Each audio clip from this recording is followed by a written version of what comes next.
যিসকল আজি অলপতে এডিআৰই 3rd গ্ৰেড আৰু 4th গ্ৰেডৰ ৰেজাল্ট ঘোষণা কৰা হৈছে আৰু হেয়া যোনটো কাট অফ মাৰ্ক লৈ কিনি বহুত বিতৰ্ক চলি আছে যে কাট অফ মাৰ্ক বহুত ওপৰত গৈছে, বহুত হাই গৈছে, বহুতে কম পাস কৰিছে। তো হেয়া সৰকাৰে এটা অলৰেডি স্পষ্টীকৰণ দিছে যে কাট অফ মাৰ্কটো সৰকাৰে নিৰ্ধাৰণ নকৰে।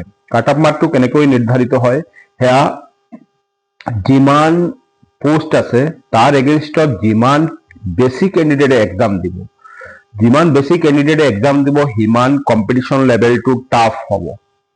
তাৰ ওপৰত ডিপেন্ড কৰিহে কাট অফ মাৰ্কটো নিৰ্ধাৰণ কৰা হয়।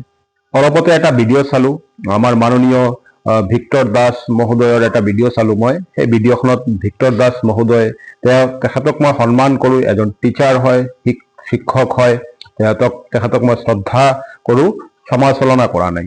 তেখেতে কৈছে যে কাট অফ মাৰ্কটো এইটো চৰকাৰে এটা ফাল্টু দিছে, এইটো কাট অফ মাৰ্ক হোৱা নাই, এনেকে হলে কেনেকে হ'ব বা চাকৰি আমাৰ অসমৰ ল'ৰা ছোৱালীয়ে নাপাব। তেনেকুৱা নহয়। কাট অফ মার্কটো হৈছে যিমান ক্যান্ডিডেটে এক্সাম দিছে, যিমান বেছি ক্যান্ডিডেটে এক্সাম দিব পোস্টৰ এগেইনষ্টত সিমানেই কম্পিটিশন বাঢ়িব আৰু কম্পিটিশনৰ ওপৰত ভিত্তি কৰিহে কাট অফ মাৰ্কটো নিৰ্ধাৰণ কৰা হয়। এতিয়া 10,000 পোস্ট আছে, তাৰ এগেইনষ্টত যদি 14 লাখে এক্সাম দিছে, এতিয়া 14 লাখৰ ভিতৰত কাট অফ মাৰ্ক এটা ধৰি দিলে যে 100 মাৰ্ক 200-200 ভিতৰত 100 মাৰ্ক কাট অফ। এতিয়া 14,000 পোস্ট, 10,000 পোস্টৰ এগেইনষ্টত যদি 14 লাখৰ ভিতৰত 12 লাখেই এই কাট অফ মাৰ্কটো পায়, তেনেহলে চৰকাৰে কেতিয়া সম্ভৱ নহয় যে সেই 12 লাখ ল'ৰা ছোৱালীক চাকৰি দিব। সেয়া বুজিব লাগিব যে যিমান পোস্ট হয় সিমান পোস্টৰ এগেইনষ্টত এটা অনুপাত ধৰি কাট অফ মাৰ্কটো নিৰ্ধাৰণ কৰা হয়। এতিয়া এটা পোস্টৰ এগেইনষ্টত যদি অৰেল বা ৰিটেন হৈছে যাৰ তাক ফিজিকেললৈ মাতি পঠোৱা হয়, তেনেহলে এটা কাট অফ মাৰ্কৰ এগেইনষ্ট এটা পোস্টৰ এগেইনষ্টত হয়তো 3জন বা 4জন আনিব, 3জন বা 4জন উত্তীৰ্ণ হ'ব। তো সেই 3জন 4জন কেনেকে আহিব? যি 3-4জনৰ অনুপাতটো যিমান ক্যান্ডিডেটে এক্সাম দিছে তাৰ ভিতৰত তেখেতে হায়েষ্ট লেভেলত আহিব।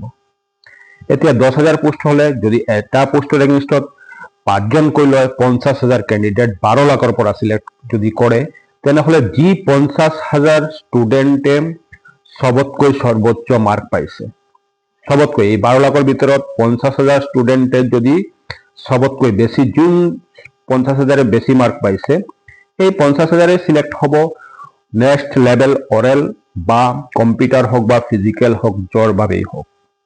তো সেয়া আমি বুজিব লাগিব, তাৰ ওপৰত ডিপেন্ড কৰি কাট অফ মাৰ্কটো নিৰ্ধাৰণ কৰা হয়।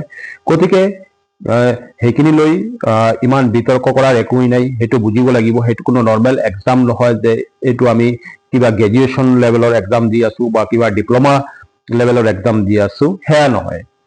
তো সেয়া লৈ বিতৰ্ক কৰি লাভ নাই।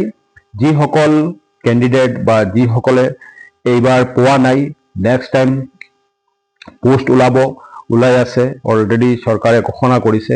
সেইমতে এতিয়াৰ পৰা আকৌ ভালদৰে প্ৰিপাৰেশ্যন ল'বলৈ সকলোকে আহ্বান থাকিল। সকলোৱে ভালদৰে প্ৰিপাৰেশ্যন লওক।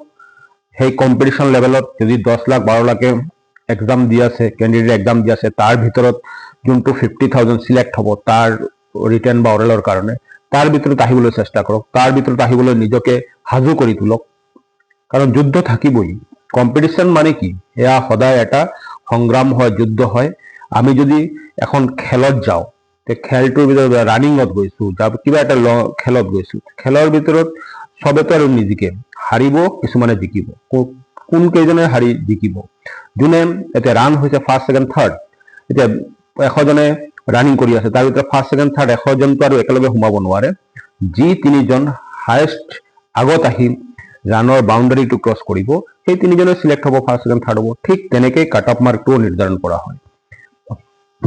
12 লাখ বা 14 লাখে এক্সাম দিছে, তাৰ ভিতৰত যি 50জনে টপত আহিব তেখেতক কাট অফ মাৰ্ক হিচাপে ধৰা হ'ব আৰু সেই কেইজনে নেক্সট লেভেলৰ কাৰণে যাব পাৰিব বা নেক্সট লেভেল এক্সামৰ কাৰণে নিজকে প্ৰিপেয়াৰ কৰিব পাৰিব।